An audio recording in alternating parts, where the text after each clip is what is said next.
dañar, chicos, ciertas conexiones como motoras, ¿no? También podemos dañar otras conexiones como el equilibrio, quizás algún problema de movimiento. Si tenemos un daño, por ejemplo, en la médula del lado derecho, puede ser que no solamente existe un problema en el lado derecho del cuerpo, sino que pasa, se afecta el otro lado. ¿Por qué? ¿Qué pasa en la médula, chicos?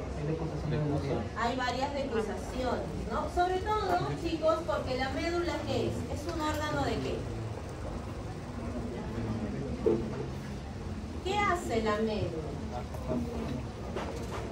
La médula, anatómicamente, ustedes han dicho que tiene forma cilíndrica, ¿verdad? Es una continuación directa del tronco encefálico, ¿verdad? Y se extiende por todo el lado dorsal de nuestro cuerpo hasta llegar al cono medular.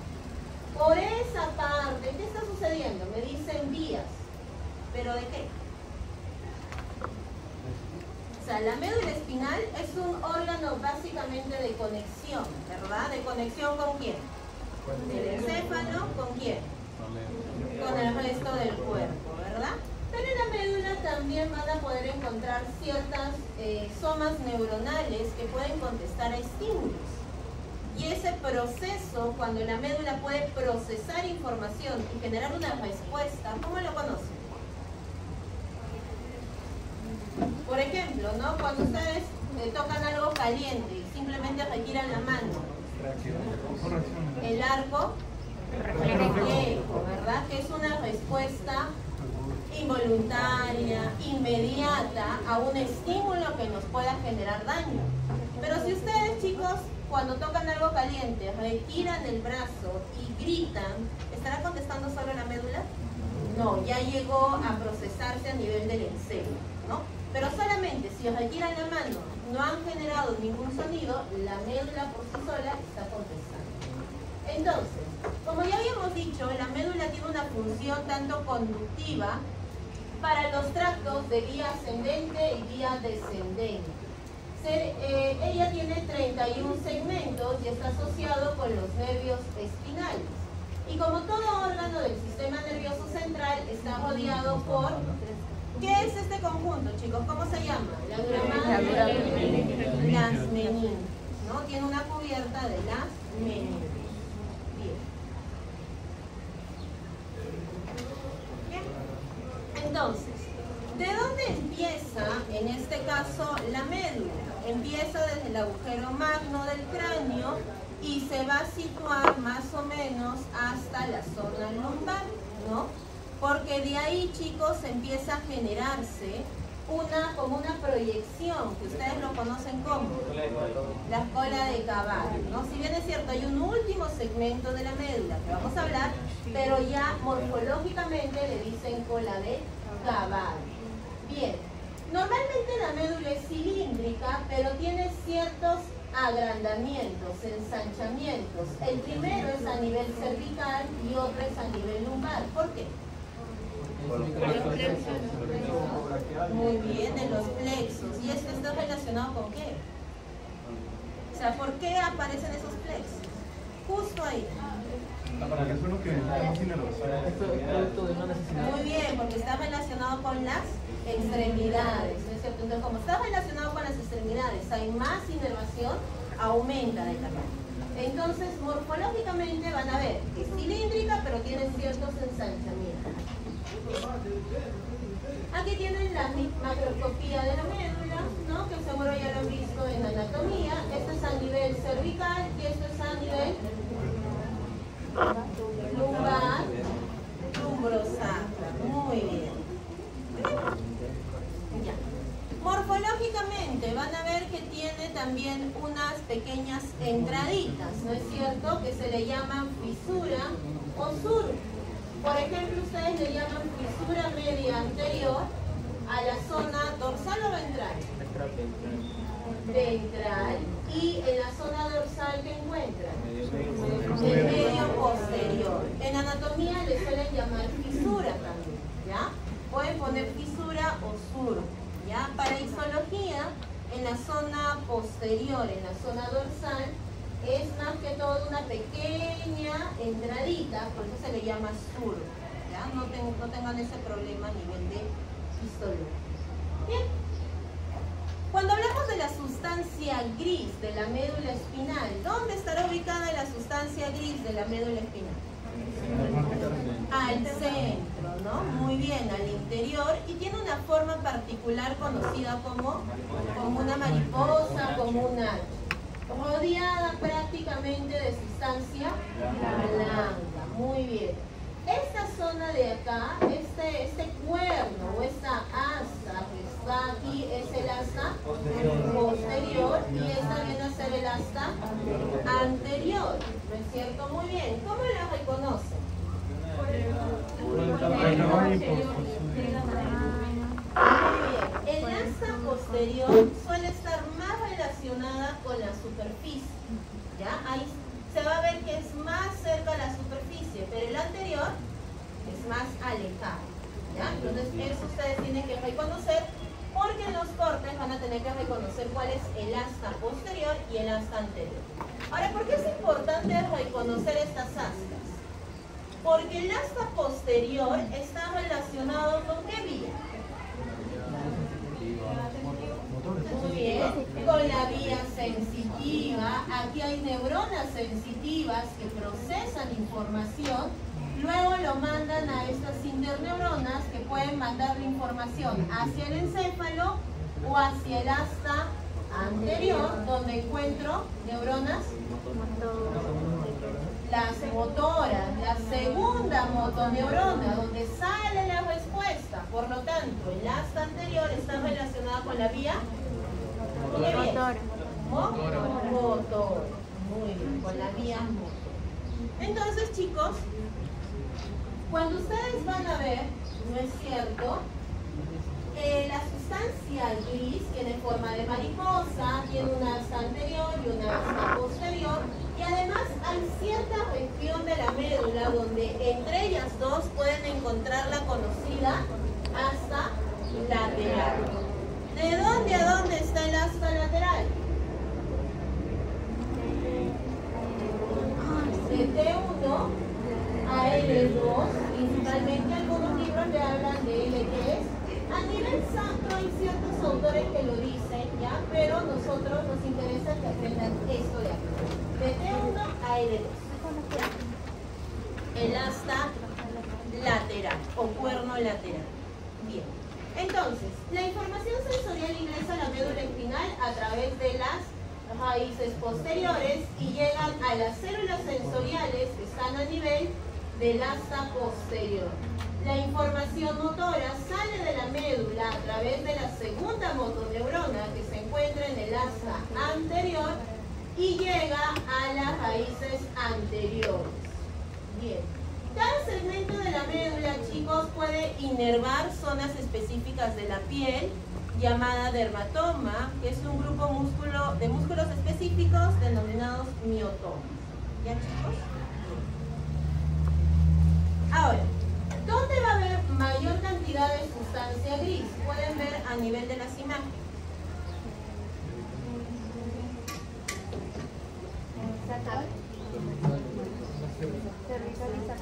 Cuando nosotros tenemos un corte a nivel de médula, corte transversal, tenemos que empezar a ver que la sustancia gris va cambiando no solamente de forma, sino también va cambiando en cantidad. Como pueden ver, existe una gran cantidad de sustancia gris a nivel cervical, porque está cerca ¿con quién? Con el cerebro, con el encéfalo. Luego disminuye un poquito, ¿verdad? A nivel torácico, ¿qué pasa? La sustancia gris disminuye. Luego, ¿qué pasa a nivel lumbar? Otra vez. Empieza a ensancharse. ¿Por qué? Porque ¿qué va a haber a nivel o cerca a nivel lumbar, a nivel sacro, que necesitamos más sustancia gris, más neuronas? Los miembros inferiores, ¿verdad? Los miembros inferiores. A nivel torácico no va a haber mucho. Ahora, en forma, chicos, la médula a nivel cervical, ¿cómo es? Ovalada, ¿no es cierto? Ovalada. ¿Qué pasa a nivel torácico? Más redonda, espalda, ¿verdad? Se va redondeando y a nivel sacro ya es redondita, ¿ya? Pero hay una región a nivel lumbar donde está este plexo, donde la médula se hace más ovaladita, ¿ya? Entonces va a haber ciertos cortes que puede ser que ustedes confundan a nivel cervical y a nivel lumbar. Pero eso ya lo vamos a trabajar en la práctica, chicos. Bien. Entonces, todos los niveles que están relacionados con los miembros superiores e inferiores tienen más sustancia gris. La cantidad de sustancia gris va a ir normalmente aumentando conforme vamos bajando a los niveles más inferiores. Algo que deben recordar es que el volumen de las fibras motoras disminuye a medida que desciende de nivel desde las porciones cervical a sacro. Hay más neuronas motoras, pero las fibras motoras van a ir disminuyendo. Entonces, miren, ¿esto qué sería? ¿Qué nivel? Cervical. Muy bien acá.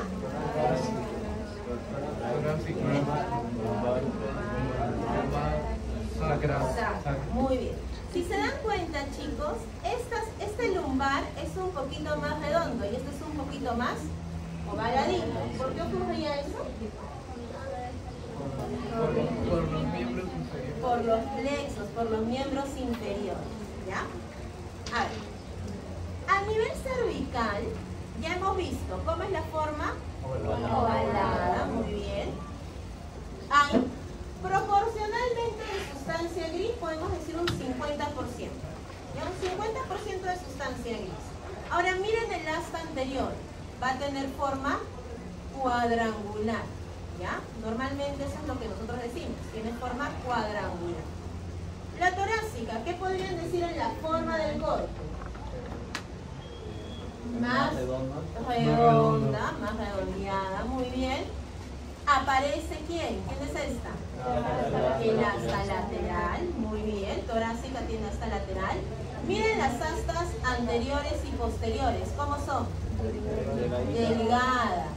Y el asta anterior termina siendo redonda, ¿ven? Más redondeada. Parece unas patitas de la mesa, ¿ya, chicos? Proporcionalmente decimos que estamos en un 25 a 50%, ¿ya? Por ahí va. Sacro, disculpen, lumbar. Aumenta la sustancia gris, el asta anterior es redondeada y básicamente, chicos, acá están más o menos del 50 al 75% de sustancia gris. Y a más del 75%, ¿quién viene? La sacra, ¿ya? La sacra. Y eso lo vamos a trabajar en la práctica. Y eso lo vamos a repetir el día de mañana, porque a mí me interesa que hoy día recuerden eso. A nivel, chicos, de las neuronas, ¿no? Disculpen, a nivel de la sustancia gris, ¿qué voy a encontrar en la sustancia gris a diferencia de la sustancia blanca? ¿Qué son estas cositas? Somas neuronales. Bien. A nivel de los cordones anteriores, de las astas anteriores, esos somas neuronales, ¿qué son? ¿De quiénes son? De las motoneuronas. Y los histólogos han clasificado la agrupación de esas motoneuronas en 3 grupos. Hablan del grupo medial, del grupo central y del grupo lateral. Entonces, los histólogos en el asta anterior empiezan a dividir los grupos de neuronas, ¿ya? El grupo medial está relacionado con la inervación de los músculos del cuello y del tronco. El grupo central, que es el más pequeño, está relacionado con estar a nivel cervical, a nivel lumbrosacro, con el núcleo accesorio y el núcleo lumbrosacro, ¿ya? Y el núcleo lateral o el grupo lateral está relacionado con la inervación ¿de qué? De los miembros superiores e inferiores. ¿Me va a interesar que ustedes lo reconozcan en la lámina? No. Al menos en la lámina no, pero sí deben recordar para la teoría que existen 3 grupos principales. Ya para nosotros en la práctica, todos estos grupos son responsables ¿de qué? De una función motora. ¿Dónde sí tienen que recordar? Es en el cordón posterior. Ya, ahí sí. Ahí vamos a hablar de 4 núcleos. el núcleo conocido como sustancia gelatinosa, el núcleo propio, el núcleo dorsal o también llamado columna de Clark y el núcleo aferente visceral. ¿Ya? Esos 4 núcleos sí los vamos a tener que revisar. A ver, el núcleo de la sustancia gelatinosa prácticamente está formado de neuronas Golgi tipo 2. ¿Qué eran Golgi tipo 2? Axón corto, muy bien. Y están relacionados con la respuesta de dolor, temperatura y TAP, DTT. ¿Ya? El núcleo propio, chicos, está relacionado con todas las aferencias relacionadas a la propiocepción. ¿Con qué órgano se relaciona este núcleo? Propiocepción. ¿Qué era la propiocepción? ¿Qué era?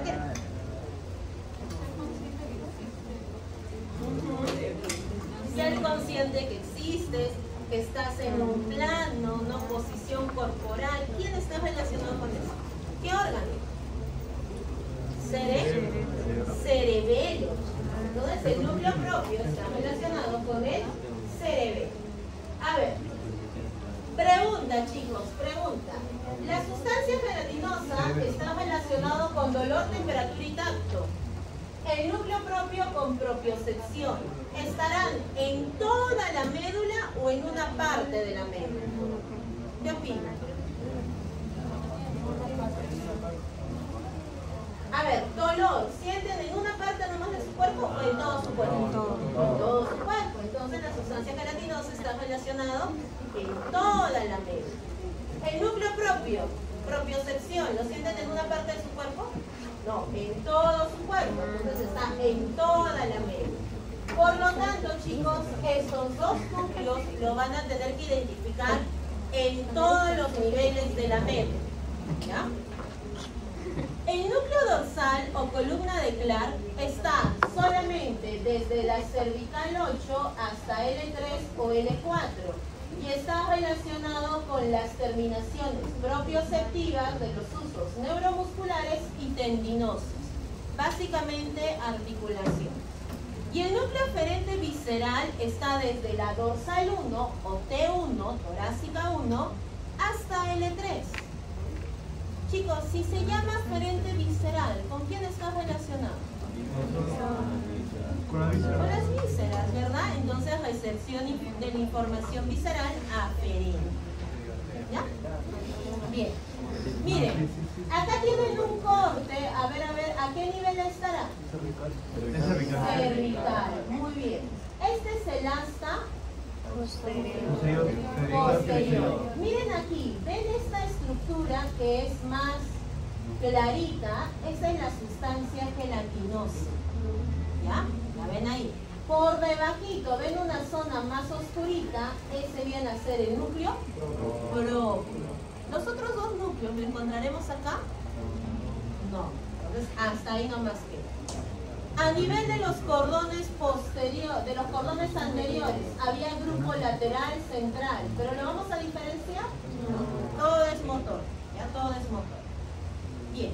A nivel de la región torácica y hasta L1, L2 o inclusive L3, aparece esta asta lateral, donde van a encontrar un conjunto también de somas neuronales pequeños que dan lugar a las fibras simpáticas preganglionales. ¿Ya, chicos? Ahí van a encontrarse algunas neuronitas. ¿Ya? Bien. Algunos histólogos, para, digamos, complicarnos un poquito más, ¿ya? Han hecho un mapa, chicos, de la sustancia gris en la médula, que se le dice las láminas de Rex, ¿ya? Es como que un mapita donde, por ejemplo, les dicen, en la lámina 1 y 2 está la sustancia gelatinosa. Entonces,